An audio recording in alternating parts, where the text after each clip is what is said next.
नमस्कार, मैं महेश कुमार कोळे। आप सभी का मैं मेरे चैनल सीज पे स्वागत करता हूँ। आज मैं आपको पाइथागोरस के बारे में जानकारी दूंगा। पाइथागोरस का नाम सुनते ही आपको राइट एंगल थ्योरम की याद आएगी। स्कूलों में, विद्यालयों में पढ़ाया जाता है। मैं आपको बता दूं, 2400 साल पहले इसका डिज़ाइन किया गया और उसको प्रूव किया गया। इससे हमें पाइथागोरस की वैज्ञानिक क्षमता दिखाई देती है। पाइथागोरस का जन्म ग्रीस में आइलैंड सामोस में 570 ईसा पूर्व में हुआ। उनके पिताजी एक व्यापारी थे। बहुत अच्छा परिवार था।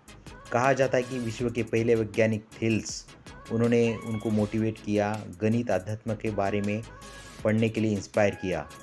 थेल्स के शिष्य अनाक्सिमेंडर, उन्होंने भी गणित पढ़ने के लिए पाइथागोरस को मोटिवेट किया। इस तरह से दो दो गुरु का उनको मोटिवेशन मिला। पाइथागोरस जब 22 साल के हुए तब वो मिस्र देश चले गए और कहा जाता है कि थेल्स ने उनको सजेशन दिया था। थेल्स ने जो भी पढ़ा था गणित और अध्यात्म, वो मिस्र देश से ही पढ़ा था, इसलिए उन्होंने उनको सुझाव दिया। पाइथागोरस जब मिस्र देश चले गए, उन्होंने काफ़ी अच्छा संशोधन किया, गणित अध्यात्म के बारे में पढ़ना शुरू किया। लगभग 22 साल वो मिस्र देश में रहे और अच्छा खासा नॉलेज उन्होंने प्राप्त कर लिया।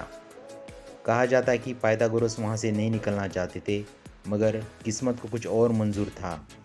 पर्शिया देश ने मिस्र देश पे आक्रमण किया और सारे लोगों को बंदी बनाया गया। पाइथागोरस को बाबिलोन प्रदेश लाया गया।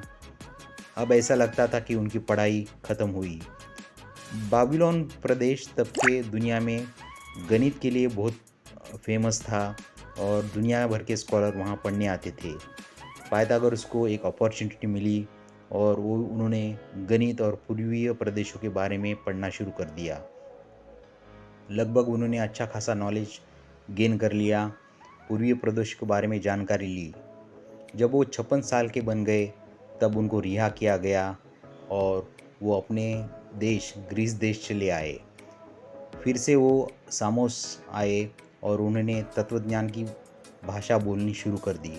वो गणित के बारे में बताते थे। लोगों ने उनकी बातों को नापसंद किया क्योंकि वो मिस्र देश से आए थे। लगभग 2 साल वो सामोस में रहे। पाइथागोरस सामोस शहर छोड़ के क्रोटॉन शहर चले आए। क्रोटॉन शहर अभी के इटली देश में आता है। उन्होंने वहाँ आके गणित और तत्वज्ञान की भाषा शुरू कर दी।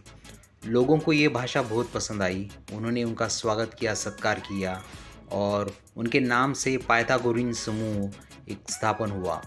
पाइथागोरियन समूह सदाचार पे विश्वास करता था, मानवों और प्राणियों से अच्छा व्यवहार करते थे, नंबर्स के पावर पे विश्वास करते थे और ईमानदारी पे भी अधिक विश्वास करते थे। इसकी वजह से पूरे ओर इनका नाम जल्दी ही फैल गया। आगे के वीडियो में मैं आपको पाइथागोरस ने मैथमेटिक्स, एस्ट्रोनॉमी और म्यूज़िक में क्या शोध लगाए, क्या चमत्कार किया और उनकी मृत्यु कैसे हुई, इसके बारे में जानकारी दूंगा। अगर ये वीडियो आपको पसंद आया तो सब्सक्राइब करें, लाइक करें और मेरे साथ बने रहें। धन्यवाद।